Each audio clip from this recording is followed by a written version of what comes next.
Chapter 1. I finally managed to get to the hotel shuttle waiting curbside some 100 yards from the airport terminal.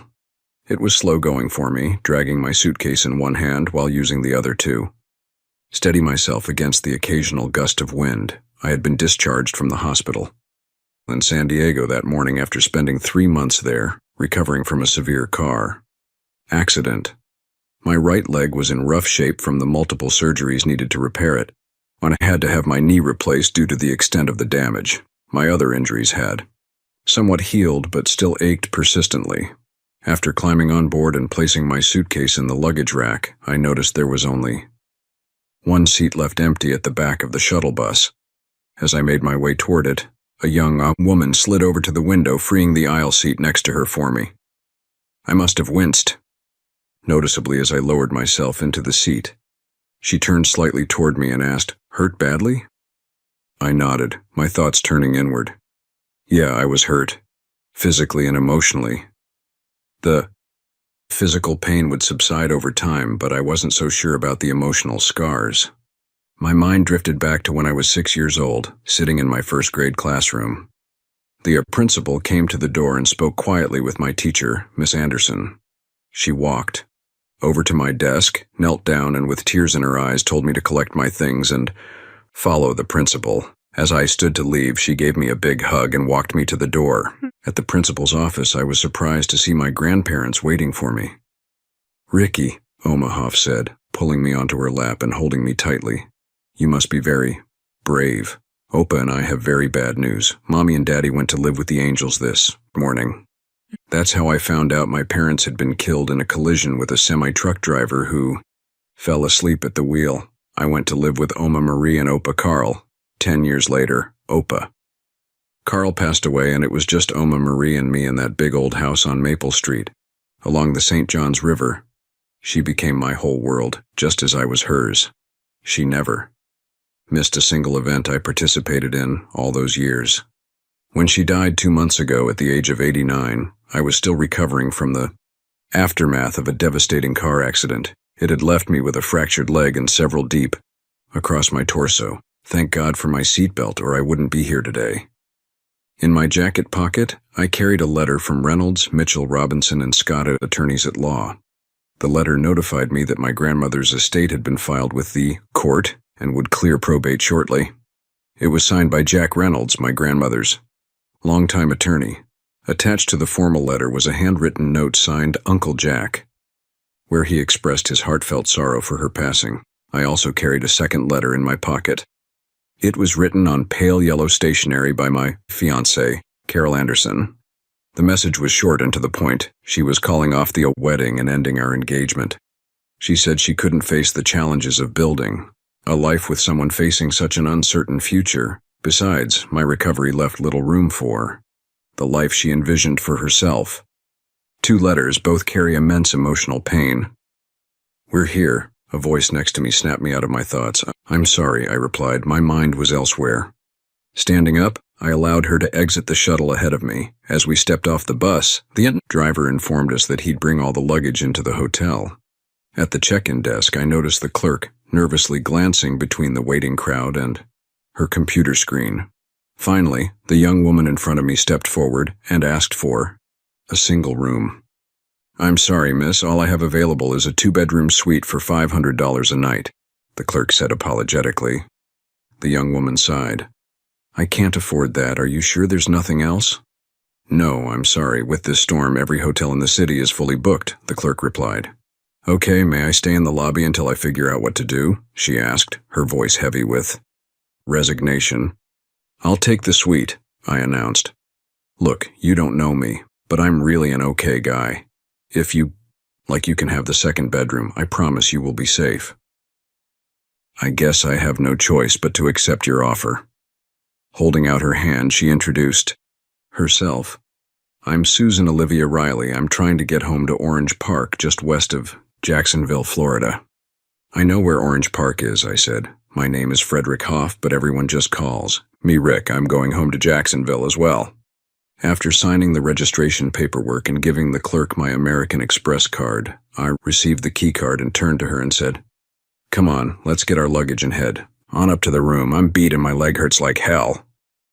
Walking over to the suitcases that the driver of the shuttle had deposited in the lobby close to the elevators, I grabbed my bag. Susan went to the only remaining suitcase and looked at the name tag, exclaimed, "This isn't my bag. It belongs to someone named S. O'Reilly. Oh damn, I know what must have happened. My bag tag reads S. O'Reilly. It happens all the time. They mixed up the two names. What am I going to do now? I've no clothes, no nothing." Returning to the desk, I explained the problem and asked if they could contact the airline and find out where her bag was delivered. The clerk said she would do that for us and that complimentary toiletries were available in both bathrooms of the suite. I rejoined Susan and a member of the hotel staff who was to escort us up to the suite waiting by the elevators. Placing the key card in a slot on the elevator control panel, the staff member explained that this would allow us access to our rooms. When the doors opened, I stepped back to allow Susan to exit first. There was no corridor. The elevator doors opened directly into the suite.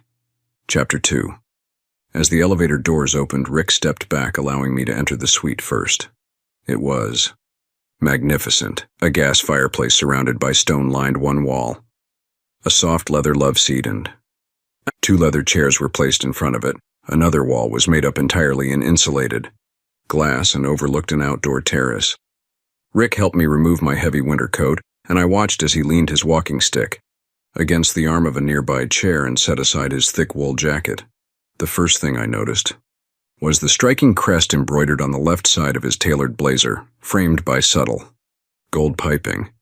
It was the kind of emblem you only see awarded to top-tier members of the academic world, prizes for groundbreaking research or teaching excellence. One symbol denoted a prestigious teaching fellowship, while another signified an international award in physics. My God, the man is a genius. On his blazer's cuffs, fine silver stitching formed the insignias of his alma mater, signaling his position as a visiting professor at one of the country's most revered universities. I knew all this because my father worked in academia, and I spent my childhood immersed in the traditions of campus life. After retiring, Dad and Mom settled near a quiet college town in New England, where they could be close to the academic world they loved so much. Rick walked over to the bar and asked if I wanted a drink. I told him yes. He poured himself a drink and brought both drinks over to the seats by the fireplace. Sitting in front of the crackling fire, he asked me why I was planning to move back to Florida. I began explaining what had happened to me. My boyfriend Paul had moved to LA to pursue a career in film. He wanted me to join him, and I agreed. I'm a nurse specializing in trauma surgery, so finding work wasn't a problem. At first, everything seemed perfect, I continued, but then I started noticing cracks in our relationship. I often worked the 4 to 11 shift as the newest member of staff. One night, just a few days ago, a critical patient arrived around 10:45.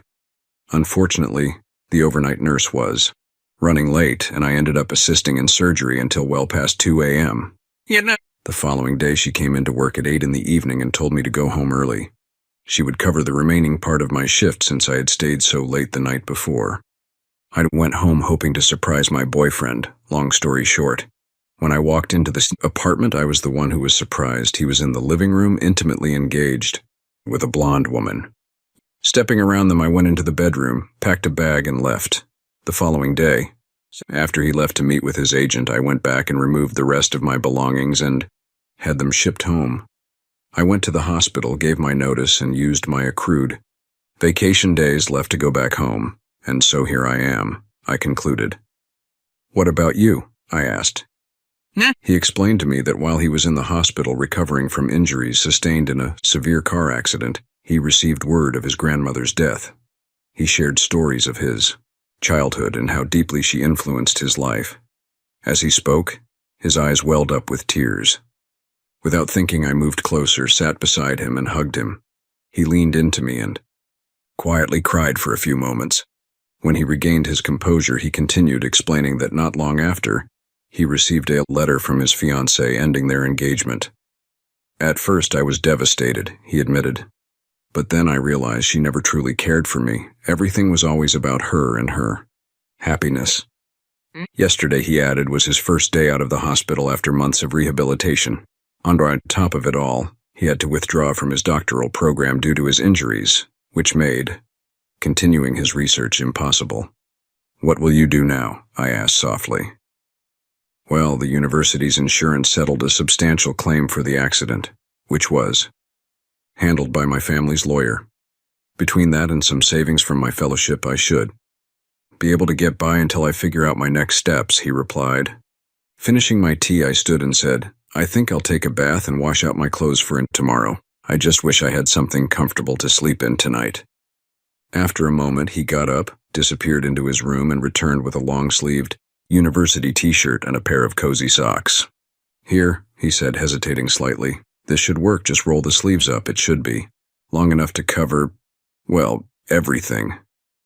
He hesitated, a faint blush creeping onto his face, and I had just finished rinsing out my undergarments and stepping into the tub when I heard the phone ring in the other room. 30 minutes later, I was finished bathing. Putting on the t-shirt, socks, and wrapping myself in the bathrobe provided by the hotel, I returned to the living room. Rick was nowhere to be found. I looked into the bedroom he was using and saw his opened, suitcase still on the bed, and glancing toward the bathroom in his room, I saw no light in there. I was just about to pick up the phone and call the front desk when I heard the chimes ring, signaling the arrival of the elevator. Rick emerged, pulling a suitcase. My suitcase. The first thing I saw was him shivering uncontrollably. I reached for his hands, and they were ice cold. He had to be warmed up quickly or he would suffer irreparable harm. I removed his jacket and tie. His hands were so cold he couldn't even unbutton his shirt, so I had to do that.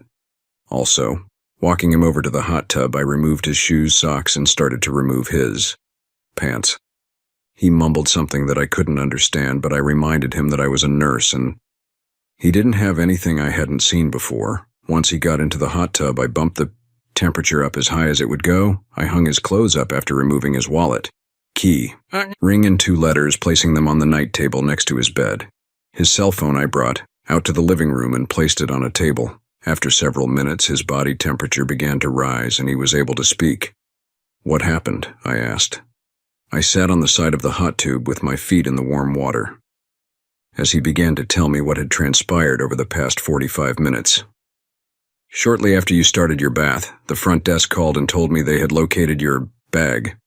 I went down to retrieve it. When I asked for it, they told me it wasn't there, but they knew where it was. It had been delivered to the Sheraton Hotel, which was just down the street. The owner of the bag had called the airline when he received your bag. His name was Sean O'Reilly. Father Sean O'Reilly, a Catholic priest. He was here to perform a wedding for his niece.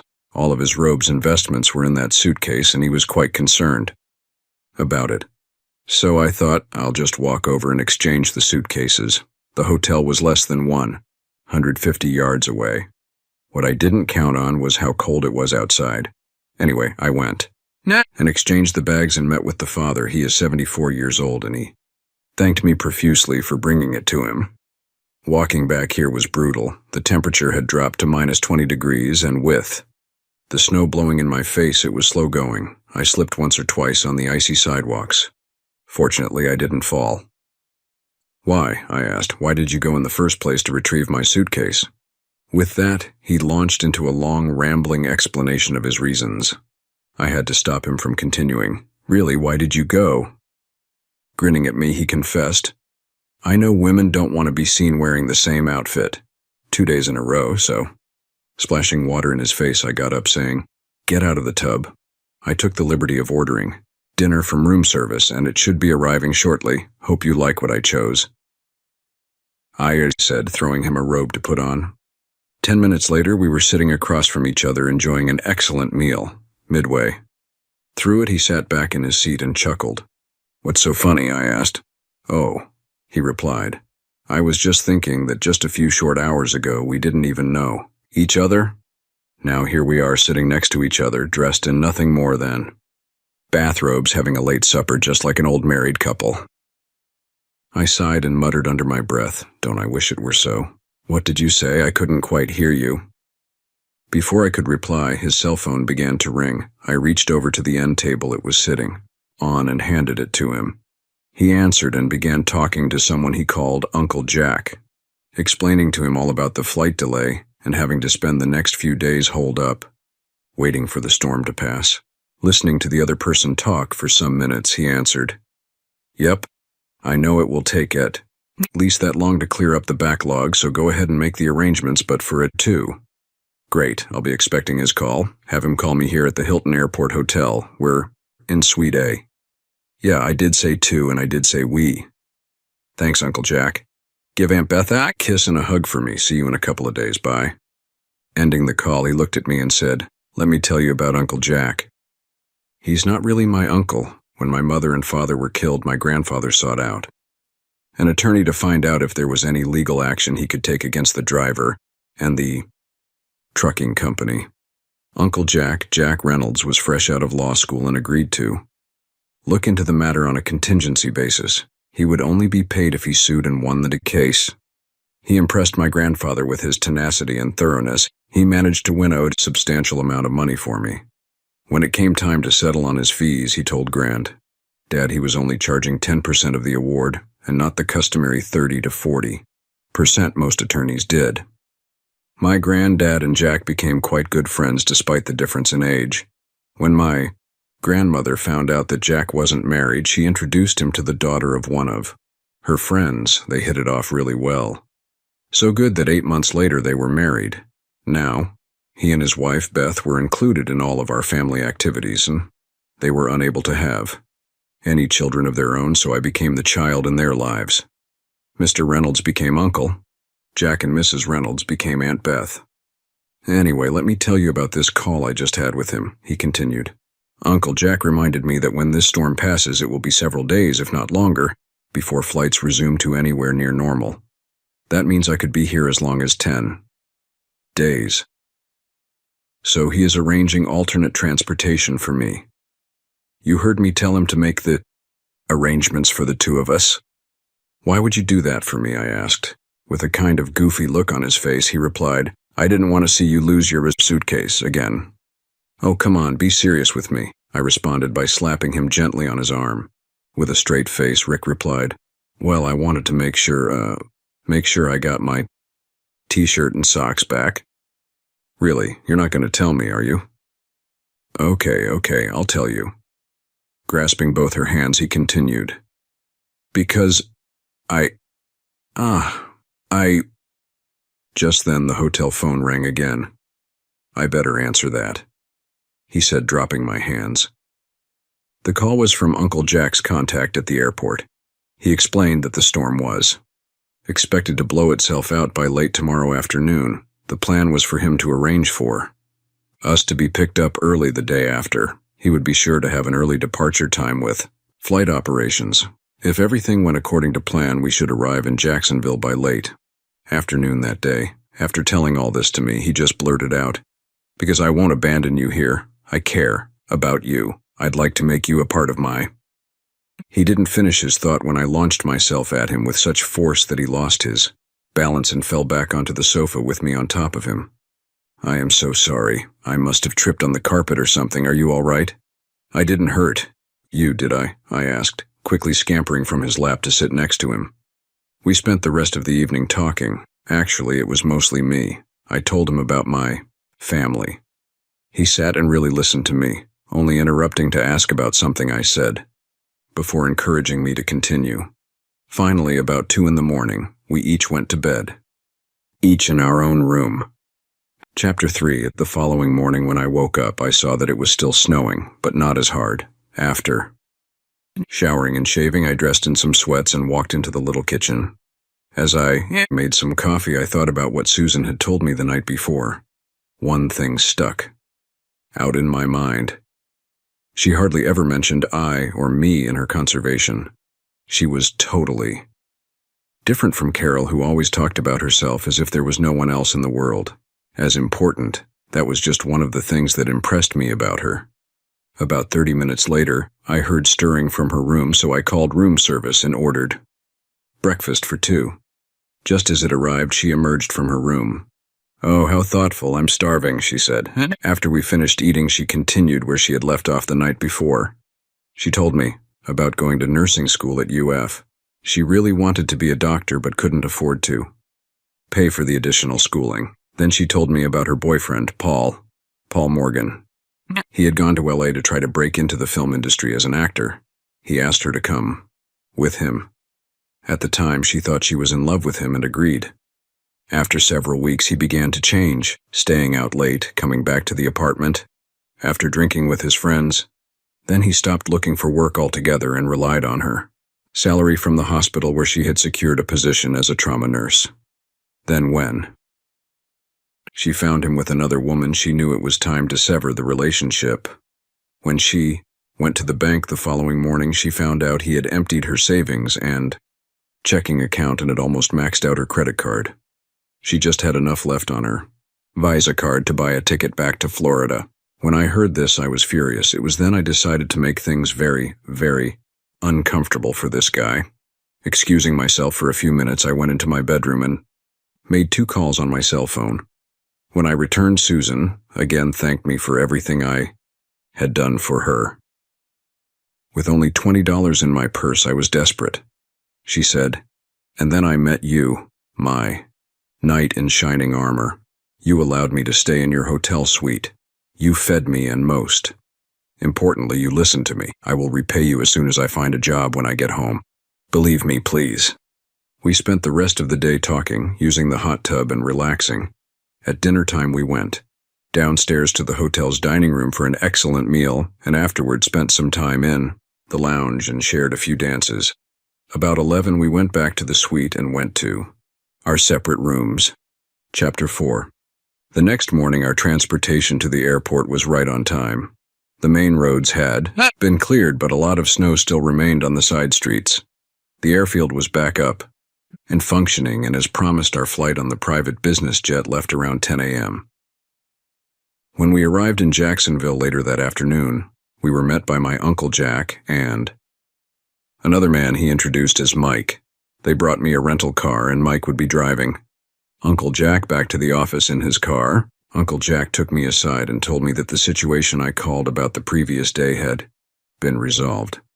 "Your buddy said to call them and they would fill you in on all the details," he told me. "Here, take this," thrusting an envelope into my hands. "It's her bank statements as of 2 p.m. this afternoon. I would recommend that she change her online passwords today. I rented a laptop with 4G connectivity. She can use it while you take her home." As we rejoined Mike and Susan, he asked me about Carol. I took her letter out of my jacket and handed it to him. After reading it and handing it back, he said, "Your Aunt Beth never really liked her. She found her shallow and too self-centered. You are better off without her." "I know, Uncle Jack, I know," I replied. Placing the letter back into the envelope, I ripped it in half and then in half again before dropping it into a nearby trash container. As I did it, I couldn't help but notice the smile that appeared on Susan's face. Grabbing both our suitcases, I placed them in the rental car Uncle Jack had secured for me. Turning to him, I embraced him and said, "It's great to be home again. Thank you for everything." Patting me on the back, he responded, "Your grandmother was very, very proud of you. Come by and see me tomorrow at the office." Turning to Susan, he said, "I am so glad to meet you. I hope we get to see more of you. I know Beth would love to get together with you." Nodding toward me, he continued, "Rick, brings her over to the house on Friday evening around 7 for dinner, okay?" With that, he and Mike were off. After settling Susan in the rental car, I got in and asked for directions to her parents' home. "Just take I-295 south to exit 11 and then go north." I gave her the envelope from Uncle Jack. She opened it and quickly scanned the contents. How can this be? I don't understand. I have all my savings and the money in my checking accounts back. More, in fact. 2 of my buddies paid him a visit and he was given an attitude readjustment. Let's just say that Paul Morgan had a change of heart after their little talk. But right now you need to change your account passwords. "May I use your cell phone? I would like to call my parents and let them know what's happening." She told them everything that had occurred over the past 72 hours. 25 minutes later, we entered an older neighborhood just north of Jacksonville. Her mom and dad's house was surrounded by other well-maintained homes. Their home was nestled in amongst several large oak trees. Walking her to the front door, wheeling her suitcase behind me, we were met by her mother. Susan was immediately embraced by her mother and her father had his arms around both of them.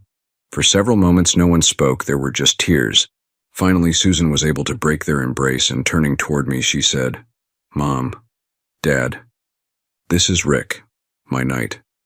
Rick, this Patrick and Maureen Riley, my parents." Her father looked at me and a huge smile broke out on his face. "Please come inside. Welcome to our home. Please just call me Pat." Taking her suitcase from me, he said, "I cannot begin to tell you how much my wife and I appreciate all you have done for Susan." He led me into a sunroom overlooking a screened-in pool. "Can I fix you a drink?" "I'll have whatever you're drinking," I replied. "Great." I settled into a comfortable rattan love seat and Susan promptly sat right next to me. We chatted about this and that for a while, and then Susan and her mother Maureen excused themselves and left us. As soon as the women were out of the room, he leaned toward me and asked, "How did you manage to get that jerk to return her savings and checking account money?" "Well, I phoned one of my buddies and told him what had happened. And Mr. Morgan decided it was in his best interest to comply with their suggestions regarding her money." Draining his glass, he asked, "How about a refill?" "I'd better not. I haven't had much to eat today, and I still have about a half-hour drive home. Thanks anyway." As I stood to leave, Susan re-entered the room. "You are staying for supper," she stated, twirling the car keys to the rental on her finger and tucking them in the pocket of her apron. "Mom and I prepared one of her special dishes for us: fried chicken, mashed potatoes, green beans, and apple pie. Since you have my keys, I guess I'm staying, and I'll take you up on the offer of a second drink, Mr. Riley." "Please, it's Pat," he said again, returning with another drink.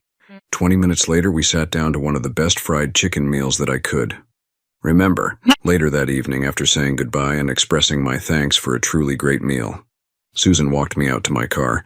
"You know, they really, really like you. I've never seen Daddy take to one of my boyfriends so quickly." Boyfriend?" "You better believe it," she said, throwing her arms around my neck and giving me a long, lingering kiss. "I plan on seeing a lot of each other." "Whew," I said, gasping for air. "I could get used to this real fast, girlfriend. How about tomorrow night for dinner? I'll pick you up around 7 and dress casual."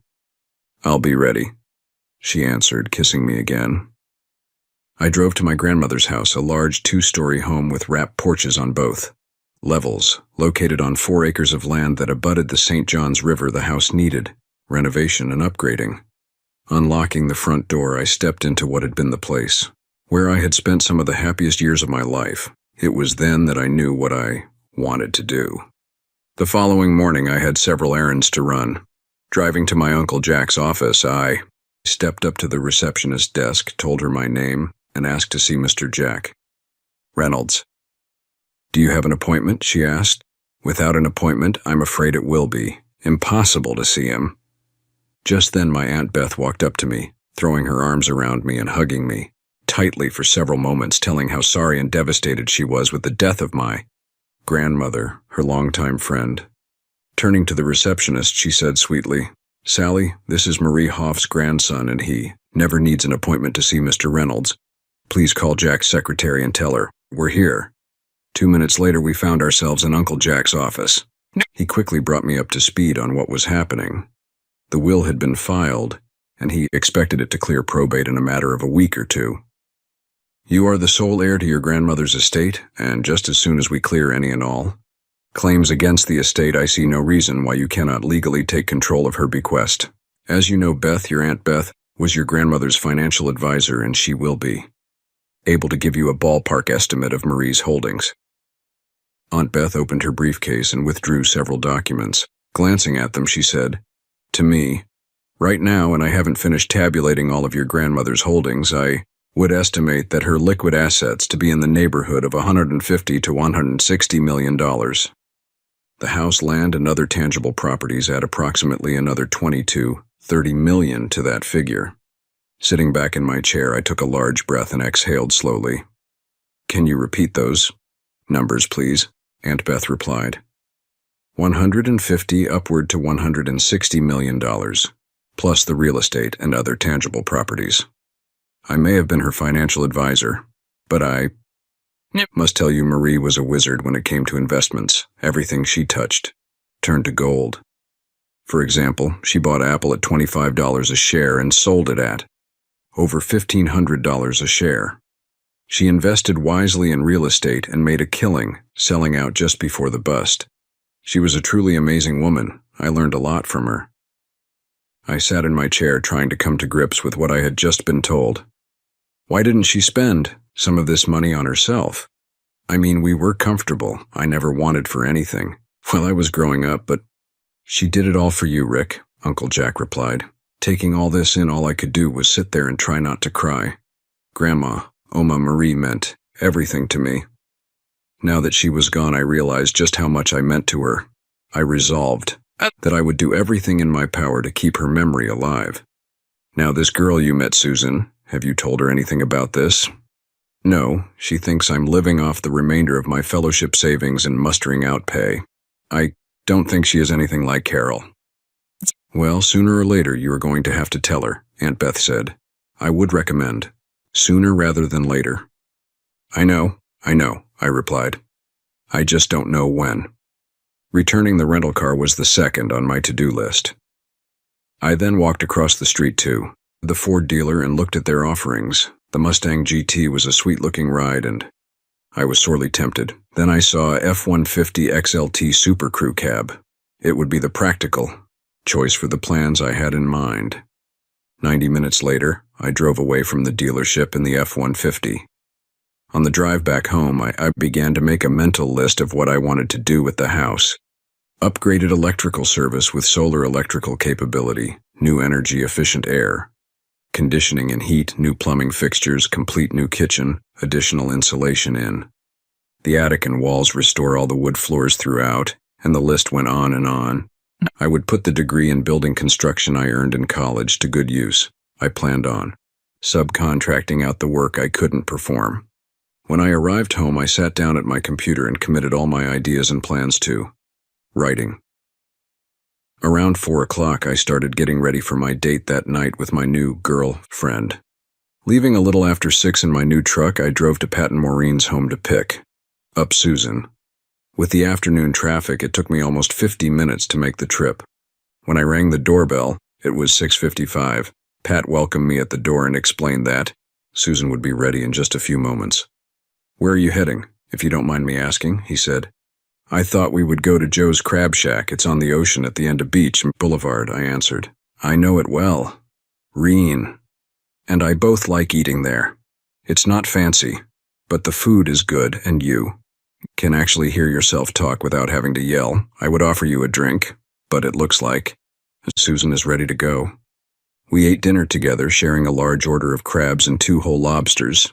I began telling her of my plans to renovate a house. I didn't tell her it was mine now after my grandmother's death. She asked a few questions about the house and sounded enthused about my project. Chapter 5. 2 weeks just flew by.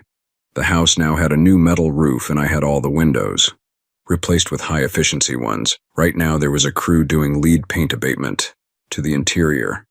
They were to finish in a few days, then I could start painting and then sand and refinish the wooden floors. Meanwhile, the air conditioning heating contractor as well as the plumbing and electrical contractors were ready to start just when the lead paint abatement crew finished.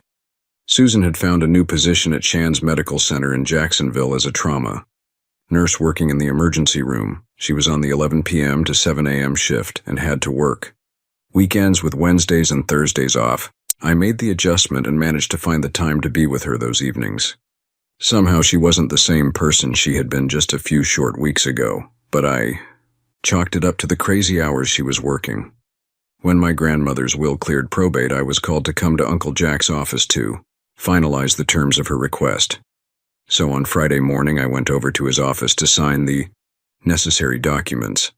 Aunt Beth was there with the final tabulations of my grandmother's estate. After taxes, I stood to inherit over $175 million. This included the liquid assets as well as the real estate and other tangible property. I was flabbergasted with the news and couldn't wait to share it with Susan and her parents. As I walked from the office, Uncle Jack and Aunt Beth accompanied me to the parking lot. Aunt Beth told me they were leaving for the airport right then to start a long extended vacation in Europe. I told them I was finally going to come clean to Susan and disclose my true financial position. Also, I was going to pop the question to Susan that afternoon. Giving me a big hug and a pat on the back, they extended me and Susan their congratulations and best wishes. Before getting into their car, checking the ring box to be sure everything was in order, I left for Orange Park. As I drove down her street, I noticed that Pat's SUV was not in the driveway. An old beater, Chevy Vega with California plates, was parked along the curb in front of the house, pulling. Behind the Vega, I walked to the front door and, finding it unlocked, went inside. Standing in the living room were Susan and a man locked in an embrace, kissing each other. A half-filled bottle with 2 empty glasses was on the coffee table. The top of Susan's scrubs lay on the floor, and her bra, while not off, was opened in the back. I turned and walked out of the house. As I headed back to my truck, I was met by Pat and Maureen, just returning home. "Hi, Rick," Maureen said. "What are you doing here on a Friday afternoon?" "Nothing now," I replied by handing her the ring box. "I won't be needing this anymore. Tell Susan that I hope she's happy." I left them both standing there with a look of puzzlement on their faces as I got in my truck. Leaving, I drove around aimlessly for a couple of hours, trying to put everything into perspective before heading home.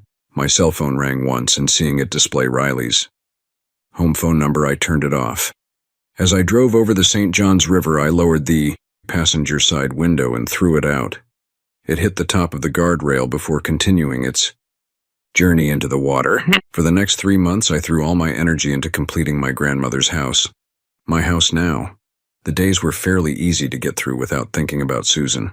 Working with the subcontractors and doing much of the painting and refinishing of the wood. Floors myself took my mind off things, but the nights were horrible. I couldn't sleep. Every time I closed my eyes, the replay of that afternoon swam before me. When I did manage to fall asleep, the nightmares kept waking me up. I was lucky if I managed 3 or 4 hours of sleep a night. Finally, everything was completed. The new kitchen cabinets, marble countertops, and new stainless steel appliances had been installed the week before. The punch list of little odds and ends to be corrected was finished. The only thing left was to have grandmother's antique furniture brought back from storage. I only kept the best of her things. The rest was donated. New furniture for my office, bedroom, and the remaining bedrooms would be delivered the next day, same as Oma Marie's antiques. Her bedroom with its antique furniture would remain the same as when she left. Rising well before dawn after another sleepless night, I carried all of my personal items, desktop computer, scanner, printer, fax machine, and other electronics to my new home from the trailer, my metal desks, filing cabinets, draftsman table, and roll-away bed I was giving to the guy who rented me the trailer. He was to come by and pick it up early that afternoon. A little after 9 in the morning, the first truck arrived with my new furniture, followed by the truck from the storage facility with the antiques. By noon, everything was in place. The fellow that rented me the contractor trailer showed up just before 1. He was really surprised and very appreciative when I told him the trailer was now equipped with furniture for his next customer. He was hooked up and gone by 1:30. Just before 2 o'clock, the lawn service crew arrived for their regularly scheduled maintenance. Ramon was accompanied by 3 of his sons and 1 of his many grandsons. Ramon had taken care of the place ever since I could remember. Oma had told me shortly after Opa Carl's death how it all came about. Ramon Garcia was a Cuban refugee, arriving in the U.S. in 1960. He, his mother, and 2 younger sisters had escaped in a small boat. His father died in the attempt to flee. At age 15, he became the man of the house. One day he was riding down the street on his bicycle, pulling an old rotary mower behind him. Looking for work? Seeing my grandfather struggling to cut the grass on a hot July afternoon, he stopped and offered to finish the job. Opa took one look at all that remained to do and said, "Sure, go to it." 2.5 hours later, the job was completed. Not only had Ramon cut the grass, he found Opa's hedge clippers, trimmed all the hedges, and ran the edger along the sidewalks and driveway. When my grandfather asked him how much he owed the young boy, replied, "Would $5 be too much?" Your Opa told him $5 was not what he had in mind. The job was worth at least $25. He asked Ramon to stop by once a week during the summer and once a month in the winter. One day, shortly after I had returned home, Ramon finished my grandmother's story. Ramon went on to tell me that when he reached his 18th birthday, my grandfather led him around to the back of the house by the garage, where a used Ford pickup truck complete with trailer stood in the driveway. On the trailer was a riding lawnmower, gas edger, and a string trimmer. Your grandfather gave me a piece of paper, the keys to the truck, and wished me a happy birthday. Patron, I told him, I cannot accept this from you. It is too much. Do you know what he told me? He said. Ramon, I have watched you for almost 3 years ever since you started doing my lawn work. You never put forth less than 100% effort for me. This is my gift to you for your years for hard work and loyalty. You will accept this, my young friend. Patron Rick, I cried and thanked him. I promised that I would take care of this house for as long as it stood. He gave me the start to build a business that has been very good to me and my family over the years. When your grandfather died, it was as if my own father had died. Of course, I continued to care for this property for your grandmother until she died, and I grieve for her as well. My sons know of this promise, and their young sons as well. We will always be here for you too. Your grandfather and grandmother were wonderful people, and my family misses them. They, as well as you, are in our prayers every night. It was a few weeks after this when I noticed that Ramon's riding mower was giving him problems. The next time he and his son showed up to work on the property, a new John Deere X700 lawn tractor was in the driveway with a big bow and a happy birthday sign attached to it. It wasn't his birthday, but it was close enough. After some haggling, he accepted it, and with tears in his eyes, he told me I was just like my grandfather. I could think of no greater compliment. Later in the afternoon, while sitting on the back porch after having moved in, I heard a car in the driveway. Walking around to the side porch, I watched Pat Riley get out of his SUV and stroll toward the house. Greeting him, I asked, "How did you find me?" "It wasn't easy," he replied. "May I have a few minutes of your time?" "Sure, I've got nothing but time now. Come around back and join me on the porch for a drink." As we walked around to the back steps to the porch, I quickly stepped into the house and returned with 2 glasses. After pouring both of us a generous amount, I repeated my question. "How did you find me?" "I called your Uncle Jack's office, but was told he was out of the country, and no, they would not release any information about you. Your cell phone number is no longer in service, so it was tough. I thought about my new cell phone lying on my desk, turned off, and probably needing to be recharged. I hadn't seen any reason to turn it on. Anyway," Pat continued, "the day before yesterday I got lucky. I called one of my buddies in San Diego, explained what I needed, and he knew a friend who knew a friend that knew someone over at Coronado. He called me this morning with your address and made me swear not to divulge where I got it. Rick, she is a mess. She can't sleep, won't eat, and is on administrative leave from the hospital because she can't function at her job. She has lost over 15 pounds that she can't afford. Every time she looks at that ring box on the dining room table, she starts crying hysterically. Her mom won't put it away. That box stays there to remind her of what she threw away. When Reen and I walked into the house that day and saw what you must have seen, I was enraged. I took that jerk and physically threw him out of my house. Told him I better not ever see him again or he wouldn't live long enough to regret it. Then her mother and I started in on her. She was pretty much unresponsive, almost if she was drunk out of her mind. Reen put her to bed and I went to check my surveillance tapes. Surveillance tapes? I questioned. Yeah. About 10 years ago, our house was broken into a couple of times. The cops were no help. So I got some video cameras and set them up to record to my computer's hard drive. Whenever there was any movement in our living quarters, I'd activate the system whenever. We left in the morning and check it in the evenings when we all returned home. We were able to track them down 2 weeks later. When we moved, I set up the system again. When I reviewed the recording, I saw what happened. That jerk secretly put something into her glass when her back was turned. I took the bottle and the 2 glasses to the cops along with a DVD copy of the surveillance recording. They tested it. The bottle came up clean, but one glass, the one with her lipstick on it, showed traces of something forbidden. He intended to take advantage of her, but that is still not an excuse for her. She never Should have let him in the house in the first place. I'm still pissed at her for that, but she is my daughter and I love her. Could you please talk to her? Taking a big sip of my drink, I said, Okay, my turf. Tomorrow night around 6. All 3 of you. Come for dinner and we'll see if we can straighten out this mess. Handing me a DVD in a plastic case, he implored me to look at it after he left. I said I would. Later that evening, as I viewed the DVD, it depicted everything as he described. I promised myself if I ever ran across Paul Morgan, he would pay dearly for his actions. Chapter 6. The following night, Pat's SUV rolled into the driveway a little before 6, he and Maureen. Each grabbed one of Susan's hands and gently led her up the steps to the front door. Attached to the wall just above the doorbell was a bronze plaque I had made. The dedication simply read, Opa Karl Friedrich Hoff, 1921-1999. Oma Marie Christine Hoff, 1922-2011. A house filled with love. After reading it, as I knew they would, Pat rang the doorbell. I opened the door to find Pat and Maureen standing next to their daughter, a half step behind her. I extended my hand too.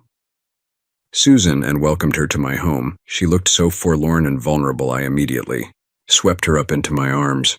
I've seen Daddy's surveillance video, and by watching it I can imagine how much hurt and pain you must have endured. I am so sorry. She softly cried onto my shoulder. I embraced her tightly and smelled the fragrance of her hair. Kissing the top of her head, I responded, We'll talk about all this later. Right now let's enjoy the evening together. Placing my arm around her, I guided her into the family room, which opened onto the kitchen. Please sit down and make yourself comfortable, while checking on the progress of our meal. I'm making something special and it should be ready in about 30 minutes, I said. Would. You like something to drink? Susan wanted just a Coke, saying, Drinks got me in trouble once and I'm not taking any. Chances tonight. After I served the drinks to everyone, we sat and looked at each other. No one wanted to. Recognized the 800-pound gorilla in the room. Finally, I broke the silence. Susan, I'm so sorry that I haven't talked to you for all these months, I started saying. I was inconsiderate and hurtful to you, and I sincerely apologize for that. Can you find it in your heart to forgive me? I watched the first part of the DVD your father gave me. After I saw what that man did to you, I couldn't continue past that point, I confessed. I should have done something to protect you from... Rick, stop right now. You didn't know how you could have known. I am just ashamed that I even gave him the opportunity. He had been coming by work after I finished my shift wanting to talk, wanting to say how sorry he was for treating me so badly and for stealing my savings. I accepted his apology and he asked if he could see me again. I said I didn't know, that I would have to think about it. I was surprised when he showed up. At the house that day, he said he wanted to celebrate with me, that he had been offered a part in a film back in California and would be leaving to return there in a few days. I said okay, and invited him inside. You know the rest. What you saw must have crushed you and... Stop right there, young lady, Maureen broke in. Don't beat yourself up over what that jerk did to you. Rick, there is nothing that I need to forgive you for. Can you find it in your heart to forgive me? Susan said.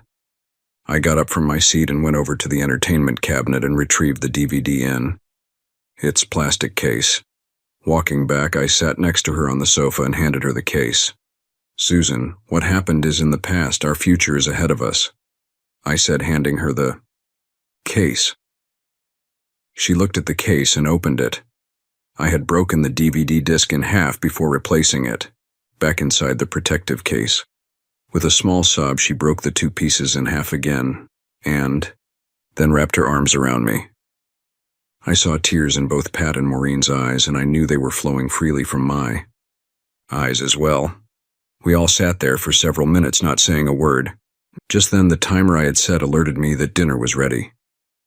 Let's eat, I announced. I had prepared baked grouper bimini style, that is, stuffed with crab meat and shrimp. Accompanying it was a fresh salad, baked potato, and a green bean casserole with fried onions. Okay, I'll admit the recipes came from Ramon's wife, Isabella, but I did manage to prepare it all by myself. After dinner, we adjourned back to the family room for a generous slice of key lime pie and a cup of coffee.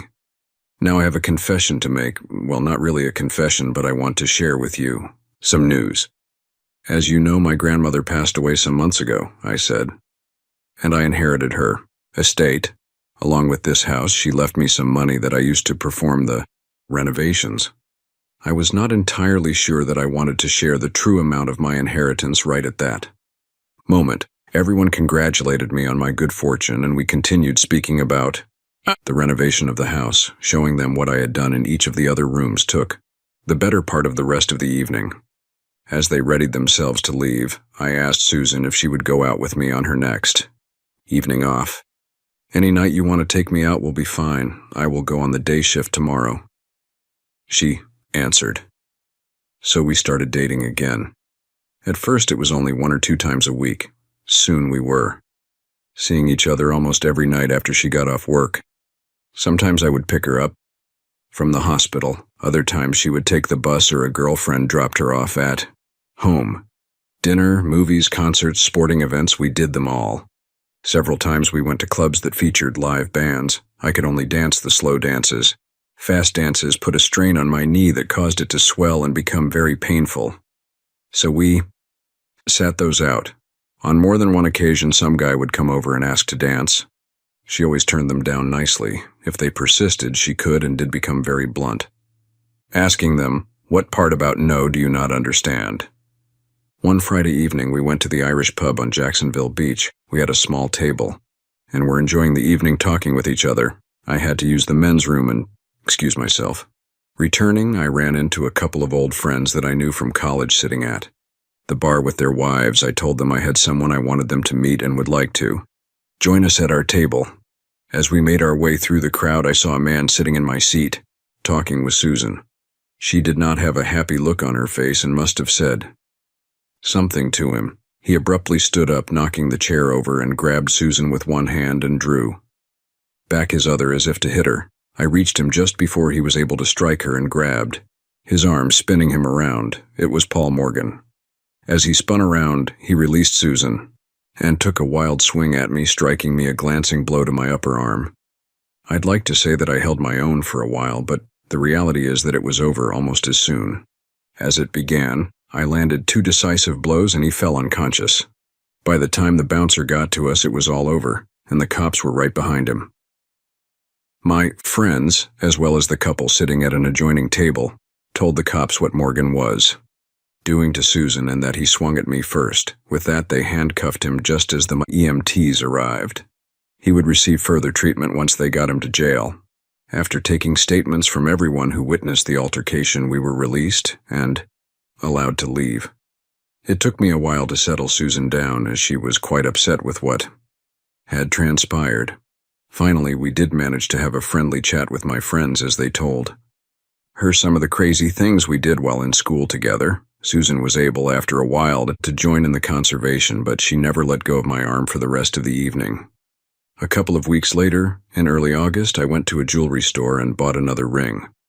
I was going to ask her to marry me on her birthday. On the evening of her birthday, I took her, Mom and Dad, Uncle Jack, and Aunt Beth along with us to celebrate. I made reservations at a very exclusive restaurant on the riverfront in Jacksonville. I asked for and was given a secluded table overlooking the river. After the waiter took our drink orders and delivered them to us, he took our orders for dinner. It was then I asked Susan to marry me, offering her the new ring. Susan looked at me and the ring and said, I can't accept this ring when I have a very special one right here in my purse." Taking the ring that I had purchased several months ago, still in its tattered box from her purse, she said, "This is the one I want. It will always remind me of what I might have lost every time I look at it, and to make sure that nothing ever comes between our love for each other again. Yes, I will marry you. You have made me the happiest woman alive." The 3 women immediately went into wedding planning mode. What date have you chosen? Have you thought about a guest list, flowers, bridesmaids, groomsmen? Uncle Jack and Pat kind of just rolled their eyes at me with a silly smirk on their faces. Fortunately, dinner was served and the questions stopped for a short time while we ate. Over dessert, Susan explained what she wanted. When I was a little girl, my fantasy wedding was to be married in a huge church with hundreds of guests. My wedding gown would have a train 20 feet long, and I would carry a bouquet of white roses. I dreamed of a lavish reception with a live band and sumptuous food, but now I realize that those kinds of weddings are best left as fantasies, she said, looking at her mom and dad. What I really, really want is to be married to a man I love with all my heart and who loves me for who I am. So what I want now is a small, affordable wedding. Just family and a few close friends. For the reception, I want to keep it small and low-key. No live bands or expensive foods. As for the date, I have no preference. Tomorrow, next week, next month, I don't care. Just as long as it's Rick I marry. She kissed me. Just as long as it's you, she whispered in my ear. The following day, I called Maureen and asked if she and Pat would have lunch with me. I told them I had an idea that I wanted to discuss with them. She agreed and they would meet me at Joe's Crab Shack. I also invited my Aunt Beth to join us. I got there first and secured one of the outside tables overlooking the ocean. After we had ordered our lunch, I began explaining my idea. How can you afford to do all this? Maureen asked me. Oh, Rick, Aunt Beth exclaimed. You still haven't told them, have you? Told us what? Pat asked. I sat there looking sheepishly when Aunt Beth just blurted it out. He can more than afford it. Even if he spent $500,000, it wouldn't put a dent in his bank account.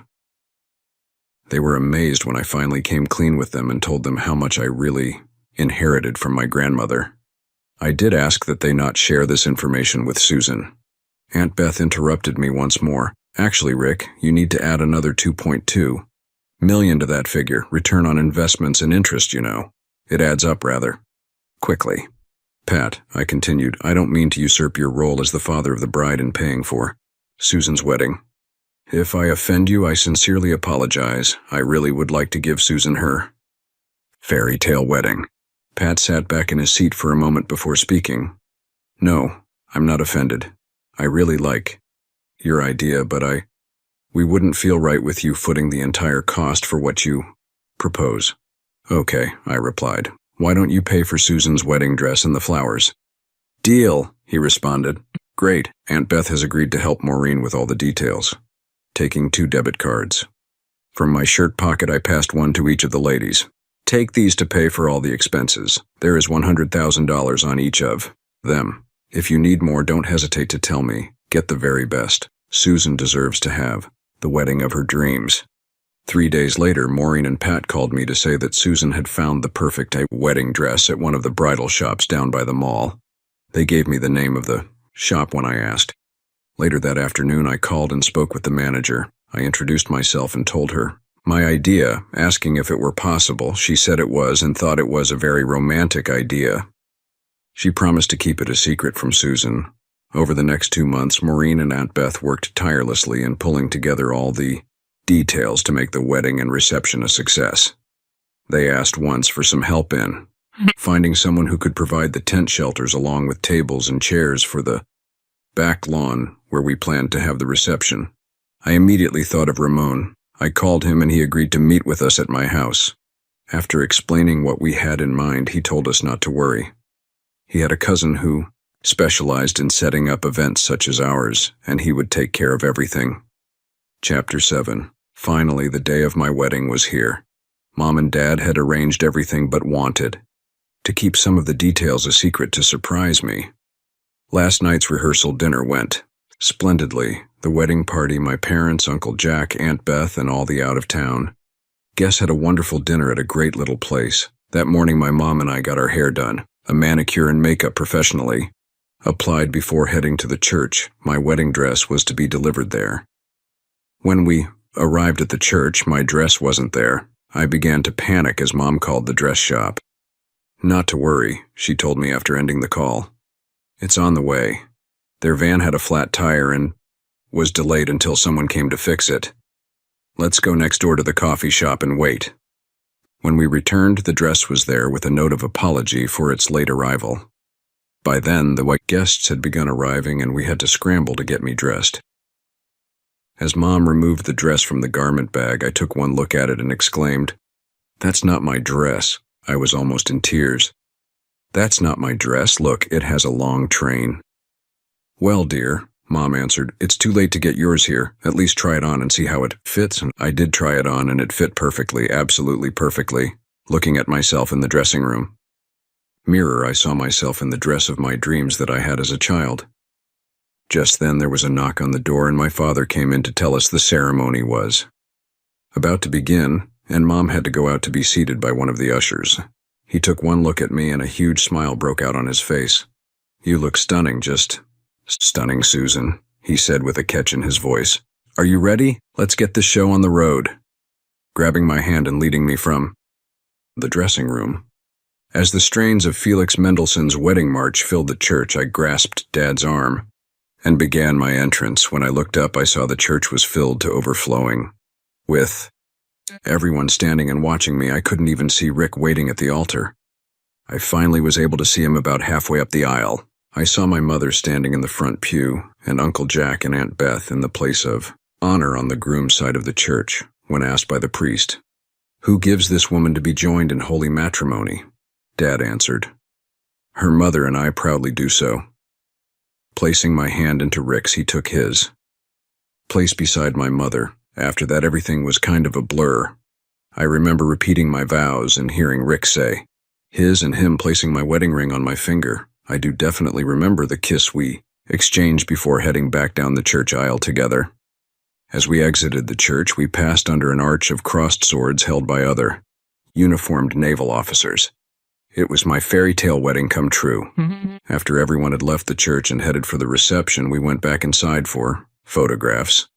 30 minutes later, we were finished. The immediate wedding party had already left when Rick and I made our way to the limo that would take us there.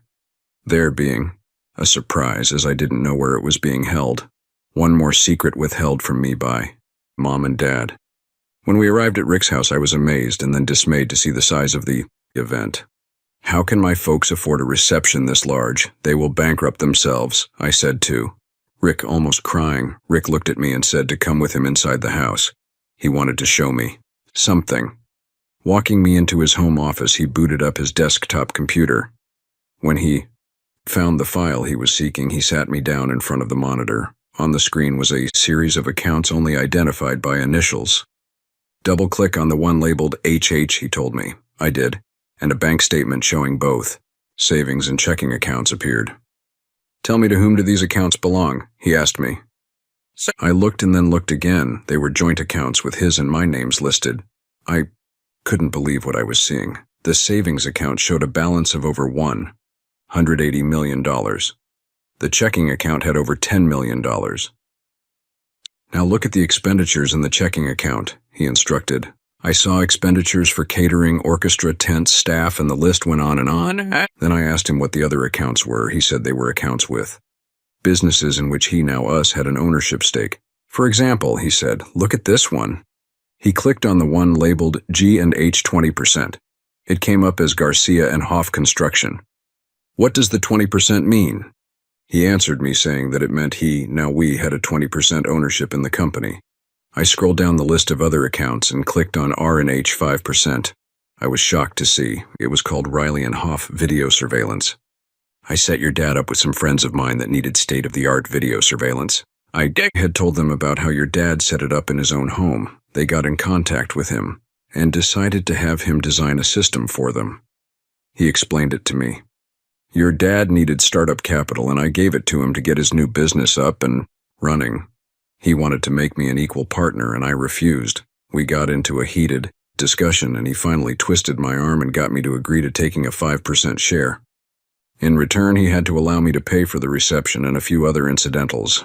Did you know that business has gotten so good for him that he has had to hire 10 employees to just keep up with the new orders? So, sweetheart, please don't worry about your mom and dad paying for our reception. He paid for it.